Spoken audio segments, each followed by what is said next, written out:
The outage didn't start with a bang. It started with silence.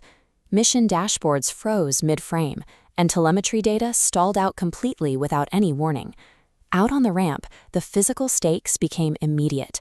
An entire air wing sat idle, fueled and waiting for flight plan data that never arrived.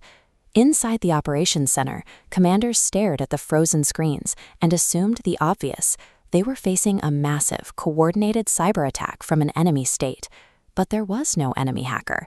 They were watching the immediate, self-inflicted collapse of their own legacy architecture, actively rejecting its new environment. Military leadership took 30 years of legacy mission systems, the threat libraries, the maintenance forecasting, the sortie scheduling, and forklifted the unedited binaries directly into a commercial cloud region. No rewrite, no refactoring. The old bare metal world provided absolute guarantees: monotonic clocks, ordered message delivery, and predictable local disk latency. The cloud shattered these foundational assumptions in the first 5 minutes. Latency jittered, packets reordered, and compute nodes autoscaled. Treating the cloud as a traditional data center, rather than a highly variable distributed battlefield, guarantees total system failure. The cascade started with the threat library distributor. This system operated on a hard-coded assumption from the 1990s. Metadata always arrives before the payload. In the cloud, delivery is asynchronous. Payloads hit the servers first, and the metadata lagged behind. The system panicked, flagged half the library as corrupted, and quarantined it. The result was immediate blind spots. Out on the flight line, pilots sat fully suited in their cockpits, staring at completely blank threat tables.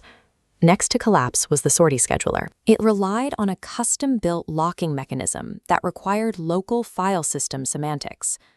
Object storage operates differently. 2 scheduler nodes grabbed the exact same lock simultaneously, causing a split brain scenario where both nodes generated completely conflicting flight paths. One false architectural assumption about a local lock meant maintenance crews suddenly received impossible prep orders for phantom aircraft that weren't even on the schedule. Then the telemetry aggregator choked.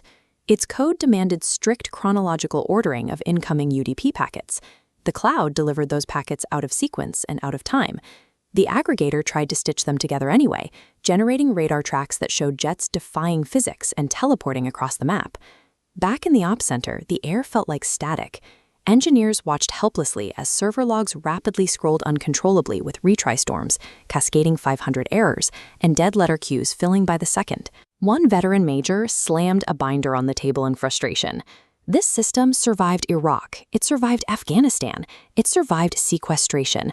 Why the hell can't it survive the cloud? Because surviving kinetic warfare requires physical armor and redundancy. Surviving the cloud requires designing a system that expects and embraces continuous internal disorder. When the dust settled, the forensic audit revealed exactly how incompatible the two worlds were.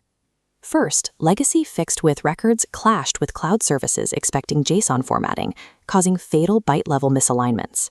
Second, timekeeping failed. Local clocks fell out of phase with the cloud's distributed time drift. Timestamps collided, jobs executed twice. Third, lacking idempotency, a retry storm triggered duplicate actions, flagging one aircraft for the exact same mechanical fault 47 times. Finally, the system lacked backcrusher logic. When the cloud throttled incoming data, the old code didn't know how to slow down. It fired blindly into throttled cloud buffers until they overflowed and the system died. Lift and shift is not a modernization strategy. It is an engine for exposing every buried architectural flaw at once. We treat the cloud as a magic box where old code goes to become young again.